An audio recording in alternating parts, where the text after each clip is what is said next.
अस्सलाम वालेकुम रहमतुल्लाहि व बरकातुहू। साइंस 3 मिनट में आज का जो हमारा टॉपिक है वो स्पीड, टाइम और डिस्टेंस का बेसिक रिलेशन है। S is equal to V T, इसको हमने डिस्कस करना है। एस जो है वो डिस्टेंस होता है, वी स्पीड होता है, टाइम को हम टी से रिप्रेजेंट करते हैं।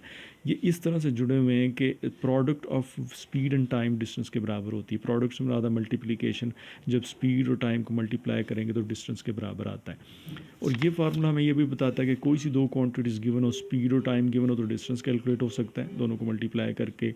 डिस्टेंस और स्पीड गिवन हो तो टाइम कैलकुलेट हो जाता है, टाइम और डिस्टेंस गिवन हो तो स्पीड कैलकुलेट हो जाती है। इसको मज़ीद डिस्कस करने से पहले मैं आपके सामने एक सैम्पल सा क्वेश्चन रखता हूँ कि दो शहरों के दौरान फासला अगर 300 किलोमीटर है और एक गाड़ी पे आप 100 किलोमीटर पर आवर की स्पीड से मूव करते हैं तो कितना टाइम लगेगा एक शहर से दूसरे शहर में पहुंचने के लिए। तो हम इसको फार्मूले के बगैर जब सॉल्व करते हैं तो हम कहते हैं अगर स्पीड 100 किलोमीटर पर आवर के से मेंटेन हो रही है कॉन्स्टेंटली, तो इसका मतलब है कि एक आवर में वो गाड़ी जो है 100 किलोमीटर कवर कर जाएगी। और 2 आवर्स में है 200 और 3 आवर्स में 300 किलोमीटर, तो इसका मतलब है 3 आवर्स लगेंगे एक शहर से दूसरे शहर में पहुंचने के लिए। तो अब इसको फार्मूले से जब हम करते हैं तो हमें पता है कि डिस्टेंस 300 किलोमीटर है, स्पीड 100 किलोमीटर है।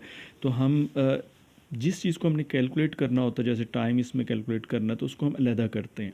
अलहदा कैसे होगा कि ये वी जो मल्टीप्लायर उसको इक्वलिटी के दूसरी साइड पे लेके जाएंगे। तो असूल ये है कि जो चीज़ मल्टीप्लाई हो रही है उधर जाके डिवाइड होती है, और अगर डिवाइड हो रही है उधर जाके मल्टीप्लाई होती है, और ऐड हो रही है उधर जाके सब्ट्रैक्ट, और सब्ट्रैक्ट हो रही है उधर जाके ऐड होती है। तो यहाँ पे ये वी उधर जाके डिवाइड हो जाएगा, तो फार्मूला बनेगा T is equal to S over V. तो इसको सीधा करके ऐसे लिखा, वैल्यू सब्स्टिट्यूट करें, एस की जगह पे 300, वी की जगह पे 100, डिवाइड करेंगे 3 आवर। तो ये फार्मूले के ज़रिए से भी हमने निकाल लिया, वही आंसर है।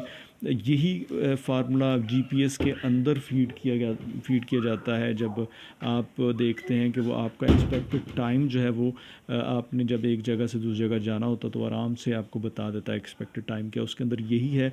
एवरेज स्पीड वो रश की वजह से चेक करती है जीपीएस, और उसके बाद वो वैल्यूज़ को सब्स्टिट्यूट करती है डिस्टेंस के साथ, और टाइम कैलकुलेट किया जा सकता है। आज की जो बात है वो दुआ से ही रिलेटेड है। अल्लाह के नबी सल्लल्लाहु अलैहि वसल्लम से पूछा गया कि दुआ कब कबूल होती है। आपने कहा तहज्जुद के वक़्त रात को और फ़र्ज़ नमाज के बाद। तो तहज्जुद के वक़्त कोई उठ सकता है तो वो मांगे, कबूल होती है। फ़र्ज़ नमाज के बाद कबूल होती है। तरीका दुआ का ये है कि पहले अल्लाह की तारीफ़ की जाए, फिर हुज़ूर सल्लल्लाहु अलैहि वसल्लम पे दुरूद भेजा जाए, और फिर अपनी दुआ की जाए, फिर दुरूद भेजा जाए, और फिर तारीफ़ की जाए। तो इसमें मतलब है कि ये दुआ अल्लाह के नबी सल्लल्लाहु अलैहि वसल्लम फरमाया ऐसी दुआ रद्द नहीं होती। अल्लाह से दुआ है अल्लाह ताला हमें इस्लाम पे अमल करने की तौफ़ीक़ अता फ़रमाए। आमीन।